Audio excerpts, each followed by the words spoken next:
Bismillahirrahmanirrahim. Assalamualaikum warahmatullahi wabarakatuh. Gimana kabarnya hari ini anak-anak? Alhamdulillah. Nah, sebelum kita masuki pelajaran pada hari ini, sebaiknya kita membaca doa terlebih dahulu. Kita baca basmalah bersama-sama ya. Abata. Bismillahirrahmanirrahim. Alhamdulillah. Semoga dengan membaca basmalah ini pelajaran pada hari ini bisa berjalan dengan lancar. Amin. Nah, sebelum kita belajar pada hari ini, sebelumnya Ibu absen terlebih dahulu ya.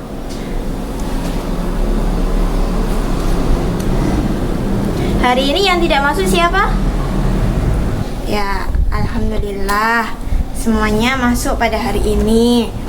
Ibu Amanda di sini akan memberikan pelajaran tentang akidah akhlak mengenai adab sholat dan adab berzikir. Sebelumnya, siapa yang tahu pengertian dari sholat itu apa? Ya, Mbak Nabila? Ya, betul. Sholat itu merupakan suatu ibadah dalam agama Islam ya. Nah, sholat itu menurut bahasa Arab itu berasal dari kata sholata yang artinya doa. Adapun pengertian sholat menurut bahasa itu merujuk pada ritual ibadah pemeluk agama Islam. Sedangkan menurut istilah syara itu sholat adalah suatu ibadah yang tersusun dari beberapa perkataan dan beberapa perbuatan yang dimulai dari takbiratul ihram dan diakhiri dengan salam serta memenuhi syarat dan rukun tertentu. Nah, perintah sholat ini terdapat dalam surat Al-Ankabut ayat 45. Nah, siapa yang mau membacain ayatnya? Ya, Mbak Mutiara, yuk langsung. Ya, betul sekali. Terima kasih Mbak Mutiara. Nah, udah paham kan tentang pengertian dari sholat itu? Jika udah paham semuanya, kita akan lanjut pada pengertian zikir. Nah, kata zikir itu berasal dari bahasa Arab, yaitu dzakara, yang berarti mengingat atau menyebut. Secara istilah, pengertian zikir adalah mengingat Allah dengan cara menyebut sifat-sifat keagungan Allah Subhanahu wa taala dan memuliakannya. Selanjutnya, Allah itu memerintahkan untuk melakukan zikir seperti disebutkan dalam Al-Quran surat Al-Ahzab ayat 41, yang artinya, hai orang-orang yang beriman, berzikirlah dengan menyebut nama Allah, zikir yang sebanyak-banyaknya. Yang selanjutnya Ibu akan menjelaskan mengenai adab sholat dan adab berzikir. Yang pertama, adab sholat. Lalu, adab dalam sholat itu apa saja? Yang pertama, yaitu khusyuk. Khusyuk itu merupakan adab terpenting dalam sholat dan berzikir. Khusyuk merupakan inti dan roh sholat dan berzikir.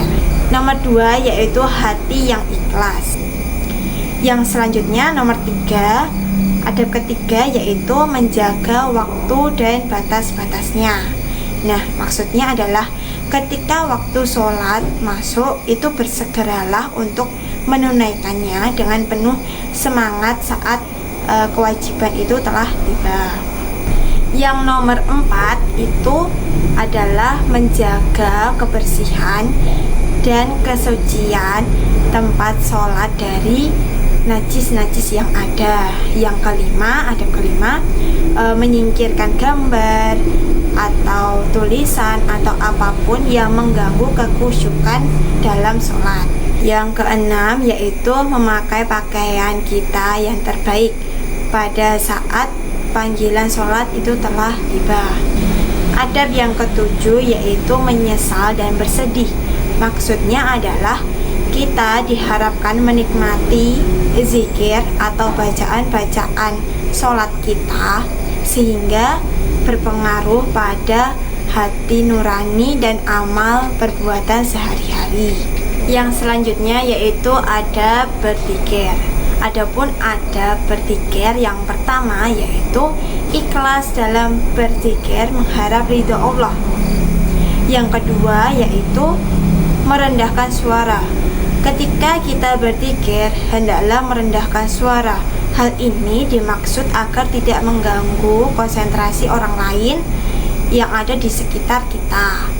Adab yang ketiga yaitu berzikir dengan zikir dan wirid yang telah dicontohkan Rasulullah. Yang keempat, adab keempat yaitu mencoba memahami maknanya dan khusyuk dalam melakukannya. Yang kelima, duduk di suatu tempat atau ruangan yang suci seperti duduk dalam sholat juga dianjurkan. Adab yang keenam yaitu mewangikan pakaian dan tempat dengan minyak wangi. Yang ketujuh, memilih tempat yang agak sunyi. Nah, ibu akan menjelaskan sedikit tentang hikmah dari sholat. Banyak sekali hikmah yang didapat dari sholat, antara lain mendidik disiplin dan menghargai waktu, menjadikan hati tenang, kemudian menyadarkan manusia tentang hakikat dirinya yang merupakan hamba Allah SWT, kemudian menanamkan nilai tidak ada yang memberi kenikmatan dan pertolongan selain dari Allah SWT. Kemudian sholat itu dapat menjauhkan diri dari perbuatan keji dan mungkar, dan sholat itu dapat menjauhkan diri dari sifat sombong. Nah, kemudian manfaat dari zikir itu sendiri adalah yang pertama, membuat orang lebih bersemangat untuk berusaha. Kemudian hati menjadi tenang, bersabar, dan ulet dalam menghadapi masalah apapun. Yang keempat itu mempunyai harapan-harapan hidup yang tersimpan dalam jiwa. Kemudian menjadikan diri ini semakin dekat dengan Sang Pencipta. Kemudian menjadikan diri kita sebagai orang yang rendah hati dan tidak sombong. Selanjutnya, semakin arif dan bijaksana dalam menghadapi permasalahan apapun yang dihadapinya. Nah, ini ada soal untuk kalian kerjakan di rumah ya.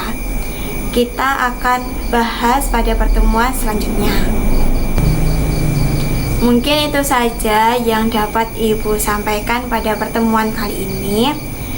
Nah, sebelum kita tutup, marilah kita baca dengan membaca doa hamdalah bersama-sama. Alhamdulillahirabbil alamin. Billahi taufiq wal hidayah. Wassalamualaikum warahmatullahi wabarakatuh.